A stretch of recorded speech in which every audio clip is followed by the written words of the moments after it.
বাইজি কন্যা পর্ব ২৬ লিখেছেন জান্নাতুল নাইমা। অলিওলের বিশেষ কক্ষটির দ্বারের বাইরে বাইজি গৃহের ভিত্তদের থেকে শুরু করে প্রায় সকল সদস্যের ভিড় জমেছে। পাঁচফ্রন গৃহ থেকে শুধু অলিওলের ২ স্ত্রী, ৩ পুত্র এবং ভিতরে এসেছে। সহিনুর সেই ভিড়ের মধ্যেখানে দাঁড়াতেই সর্বপ্রথম দৃষ্টিপাত করল প্রেরণা আর প্রণয়কে। তার ভীত দৃষ্টি জোড়ায় ওই দুজন মানুষের পরই আকস্মিক অলিওলের রক্তাক্ত দেহটির সম্পূর্ণ দৃশ্য ভেসে উঠল। নিথর দেহটির পাশে মাথা নিচু করে বসে আছে প্রণয়। পাশে অলিওলের মাথা কোলে নিয়ে বসে আত্মচিৎকার করছে অরুণা এবং প্রেরণা। এমন দৃশ্য দেখে মস্তিষ্ক কেমন ফাঁকা হয়ে গেল। বক্ষ স্পন্দন থেমে গেল সহিনুরের। ক্ষণকাল চারপাশে অবশ দৃষ্টি বুলিয়ে যখন একে একে সকল পরিচিত মুখ দেখতে পেল পরিচিত বুবুদের আঁচলে মুখ ঢেকে কান্না করার দৃশ্যটি, তখন আরেকবার কক্ষের ভেতরে দৃষ্টি নিক্ষেপ করল। কক্ষের ভেতরে সম্পূর্ণ মেঝেতেই রক্তিম তরল পদার্থের স্রোত দেখতেই তার থেমে যাওয়া বক্ষ স্পন্দন সহসা কেঁপে উঠল। অরুণা, প্রেরণা, প্রণয়কে পিছনে ফেলে কারো করুণ আর্তনাদ শুনতে সহিনুর সর্বাঙ্গ কেঁপে উঠল। রুদ্ধ শ্বাস হয়ে আসা অবস্থায় রুদ্ধ কণ্ঠে জোরপূর্বক উচ্চারণ করল, মান্নাত বাবু। সহিনুরের ভীতিকর ভাঙা কণ্ঠে মান্নাত বাবু শুনতেই বাবার ক্ষত বিক্ষত ও নিথর দেহ থেকে চমকিত ভঙ্গিতে দৃষ্টি তুলল প্রণয়। নির্লিপ্ত দৃষ্টিতে ভেসে উঠল সহিনুরের শঙ্কিত মুখশ্রী, যা দেখে সহসা বুকের ভিতর চিনচিন এক ব্যথাকে টের পেল সে। শ্রদ্ধেয় পিতার মৃত্যু শোকাহত বক্ষে আচমকিতভাবে সম্মুখে থাকা কিশোরীটির জন্য অদৃশ্য মায়া, আশঙ্কিত বিপদের সম্ভাবনা দৃঢ় হয়ে উঠল। বিনিময়ে রক্তিম ভাবযুক্ত দৃষ্টিজোড়ায় ভর করল সীমাহীন কাতরতা।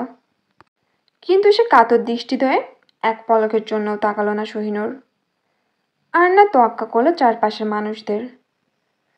কোনোরকম শারমিনকে দেখতে পেয়েই তড়িৎ গতিতে এগিয়ে আত্মচিৎকার করে উঠল, ডাকল, আম্মা।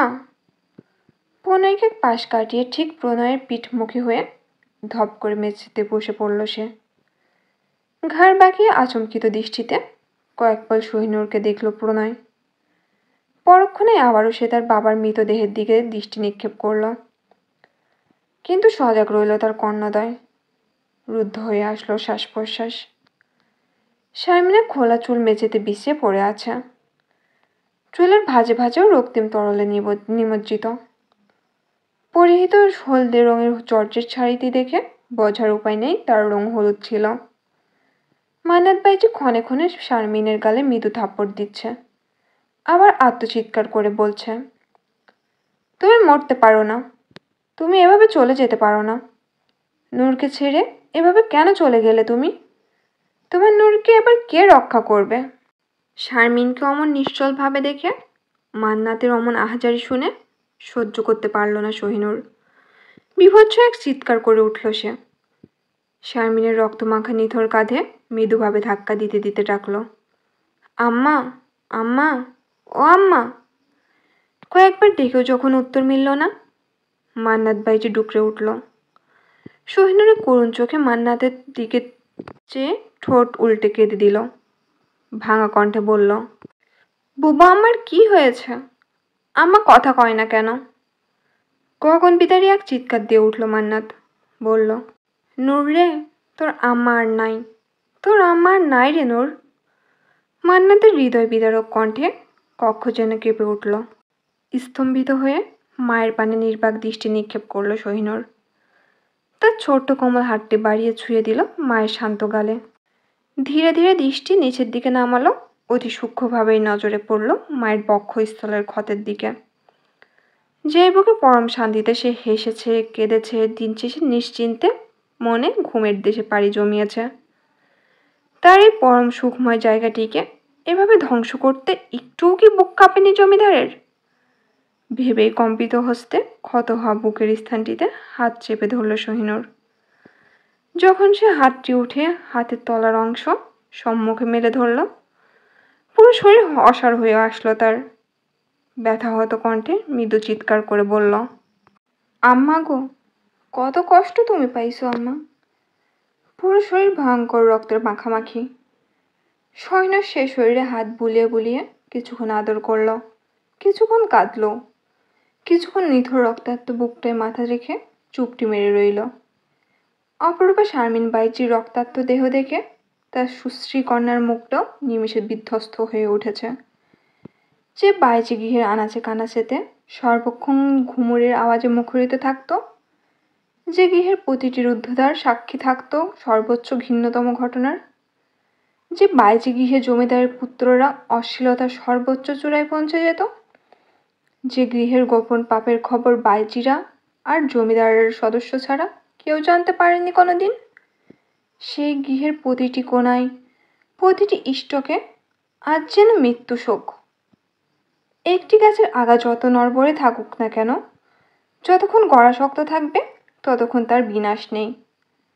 কিন্তু গোড়াবিহীন আগা টিকিয়ে রাখার জেদ মৃত মানুষ জিন্দা রাখার মতোই, যা কখনো কোনো কালেই সম্ভব হওয়ার নয়। পল্লব এবং পলাশ চৌধুরী অলিওলের মৃতদেহটি নিজেদের গৃহে নেওয়ার ব্যবস্থা করল। ভিতরের দিয়ে অলিওলকে নিজের গৃহ নিয়ে গেল। মহিলা ভিতরা অরুণার প্রেরণাকে নিয়ে গেল। জমিদার এবং বাইজি শারমিন সাহেলার মৃত্যুর রহস্য উদ্ঘাটন করল পলাশ চৌধুরী। পুলিশের নিকট সুস্পষ্টভাবে বর্ণনাও করল সবটা। বলল, অলিওলের বাইজি গৃহে শারমিন আর থাকতে চাচ্ছিল না। অলিওলা তাকে এই গৃহ থেকে বিদায় দিতে ইচ্ছুক ছিল না। তাই দুজনের মধ্যে বেশ ঝামেলার সৃষ্টি হয়। এক কথায় দু কথায় শারমিনই আগে আঘাত করে অলিওলকে। কিন্তু সে জমিদার, তলোয়ার তার চেয়ে ভালো ব্যবহার করবে সামান্য বাইজি। তাই জীবন দিয়ে হলেও তার সঙ্গে করা বেয়াদবির শাস্তি দিয়েছে অলিওল। আর যাই হোক, এক বাইজির কাছে জমিদার কখনো হার মানবে না। পুলিশকে টাকা খাওয়ালো পলাশ চৌধুরী, যাতে এই খুনগুলোর জন্য তদন্ত না হয়। টাকা খাইয়ে মিথ্যা কথায় ভুলিয়ে পুলিশটি পাঠিয়ে দিল। গ্রামের মানুষদের বোঝাতে পারলেও প্রেরণা আর অরুণাকে সত্যি বলল পলাশ। শারমিন বাইজির হাতে অলিওল প্রথম আঘাত পেল। শারমিনকে রঙ্গন এবং অলিওল দুজনই খুন করেছে। আর অলিওলও বাঁচতে চায়নি বলে শেষে নিজেই নিজের দেহকে শেষ করে ফেলেছে। পলাশের মুখে সবটা শুনে অরুণা আর প্রেরণা সবটা বিশ্বাস করতে বাধ্য হলো। কারণ তারা জানে অলিওল চৌধুরী শারমিনকে মন প্রাণ দিয়ে ভালোবাসত। শারমিনের প্রতি তার তীব্র আকর্ষণ বহু বছরের। আর শারমিন বাইজির ব্যক্তিত্ব সম্পর্কেও নিখুঁত ধারণা রয়েছে তাদের। তাই শারমিনের দ্বারা দুই জমিদারের এই মৃত্যু অসম্ভব কিছু নয়। আর পলাশের বর্ণনা অনুযায়ী শারমিনের মৃত্যু বিশ্বাসযোগ্য। কিন্তু সবশেষে বিপদ রইল রঙ্গনের। রঙ্গনের জন্যই তাই আসল সত্যিটা চাপা রইল অরুণা প্রেরণা আর পলাশ চৌধুরীর মধ্যে। জমিদার অলিওল চৌধুরীর মৃত্যু সংবাদ শুনে শত শত মানুষজনের ভিড় পড়ল জমিদার বাড়িতে। রোমানার মৃত্যুর পর আরও একটি মৃত্যুর শোকে পাঁচফোড়ন গৃহের অবস্থা খুবই বেদনাপূর্ণ হয়ে উঠল। অঙ্গনের অবস্থা দ্বিগুণ খারাপ হয়ে গেল। প্রণয় দুজন নার্সকে খবর পাঠাতে তারা এসে অঙ্গনকে সামলালো। এদিকে প্রেরণা অরুণা দুজনের ভীষণ ভেঙে পড়েছে। পল্লব, পলাশ আর প্রণয় মিলে সবটা সামলাচ্ছে। রঙ্গনের কথা উঠতে প্রেরণা জানিয়েছে তাকে খুবই গুরুত্বপূর্ণ কাজে শহরে পাঠিয়েছে সে। তাকে যেন কোনো ক্রমে বাবার মৃত্যু সংবাদ জানানো না হয়। যদিও মায়ের বলা মিথ্যা কথাটি ধরে ফেলেছে প্রণয়, কিন্তু তার মা কেন রঙ্গনকে নিয়ে মিথ্যা বলল? তাহলে কি আড়ালে ভয়ঙ্কর কিছু ঘটেছে? খালি চোখে যে সহজভাবে দেখা যাচ্ছে, তার ভিতরেও কঠিন কোনো সত্য রয়েছে কি? এইসব প্রশ্ন মাথাচাড়া দিয়ে উঠলেও চুপ রইল প্রণয়। সকল আত্মীয় স্বজন, অলিওলে শহরে বন্ধু বান্ধব সকলের উপস্থিতিতে জানাজা পড়িয়ে জমিদার বাড়ির গোরস্থানে কবর দেওয়া হলো অলিওল চৌধুরীকে। বাড়ির বউদের দায়িত্ব হলো দুই শাশুড়ি মাকে সামলানোর। শারমিন বাইজির কবর দেওয়া হলো বাইজি গৃহের পেছনে, যেখানে পূর্ব বংশের জমিদাররা শত শত বাইজিকে খুন করে মাটিতে পুঁতে দিয়েছে।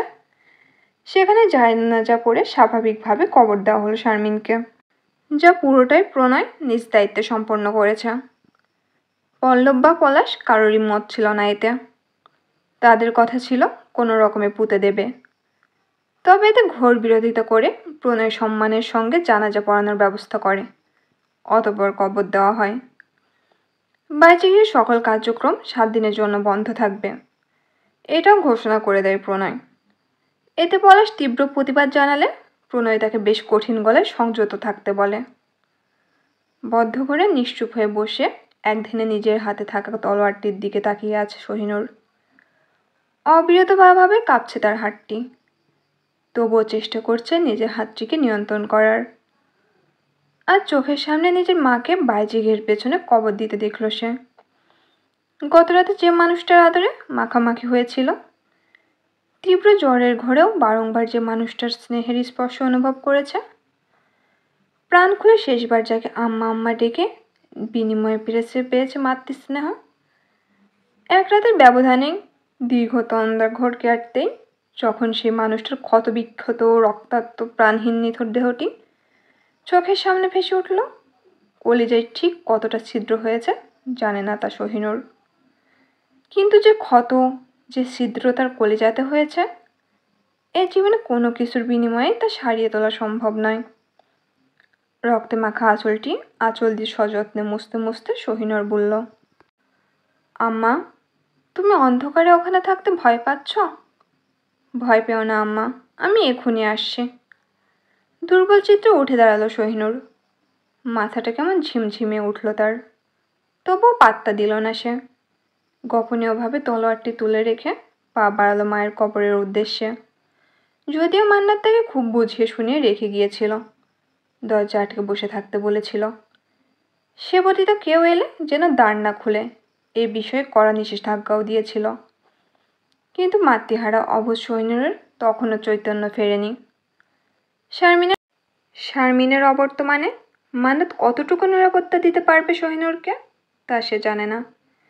তবে সে পণ করেছে শেষ নিঃশ্বাস ত্যাগ করার আগ মুহূর্ত অবধিও সে নূরের পাশে থাকবে।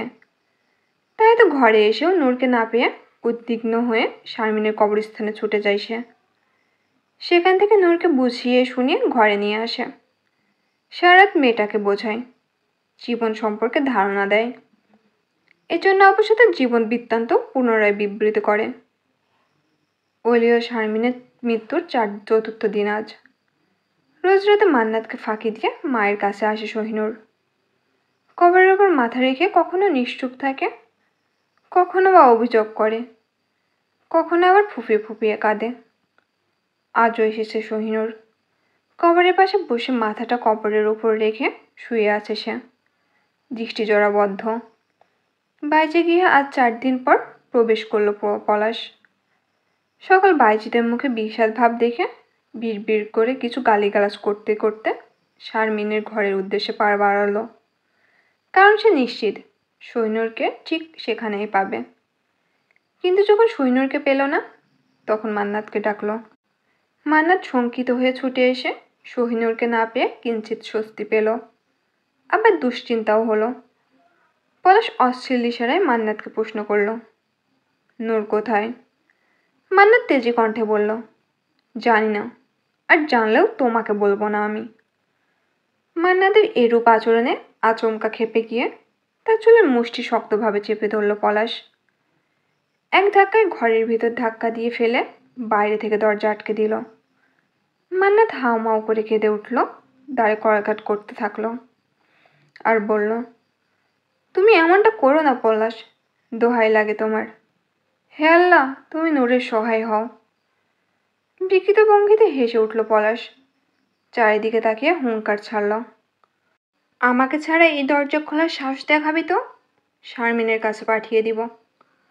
পুরো গিয়ে তন্ন তন্ন করে খুঁজে ফেলল পলাশ, কোথাও পেল না নূরকে। শেষে কি ভেবে যেন পা বাড়ালো বাইজি গৃহের পশ্চাতে। জ্যোৎস্নার রাত্রিতে কবরের পাশে চুপটি করে শুয়ে আছে সোহিনুর। স্বল্প আলোতে স্পষ্ট সোহিনুরকে দেখতে পেয়ে মনে পৈশাচিক আনন্দ অনুভব করল পলাশ। নিঃশব্দে পা এগিয়ে এক কদম সোহিনুরের পিছনে হাঁটু গেড়ে বসল। থেকে থেকে ভোপাচ্ছে সোহিনুর, যার ফলে থেকে থেকে তার শরীর মৃদুভাবে কাঁপছে। পরনে অতি সাধারণ একটি সুতি শাড়ি আঁচল পেড়ে মাটিতে শোয়ার ফলে ধপধপে ফর্সা মেধির কোমরের কিছু অংশ উন্মুক্ত হয়ে আছে। পলাশের অশ্লীল দৃষ্টিজোড়া সর্বপ্রথম সেখানেই পড়ল। এক হাঁটু মাটিতে গেড়ে বসে কিঞ্চিত মাথাটা ঝুঁকিয়ে ডান হাত বাড়িয়ে নিবিড়ভাবে খামচে ধরল শহিনুরের কোমর, মসৃণ কোমরে। মৃদু স্বরে আর্তনাদ করে উঠল শহিনুর। বড়সড় বলপূর্ণ ঘাতের থাবা এবং নখের আঁচড়ে কোমরের কিছু অংশে নখ ডেবে রক্তপাতও ঘটল।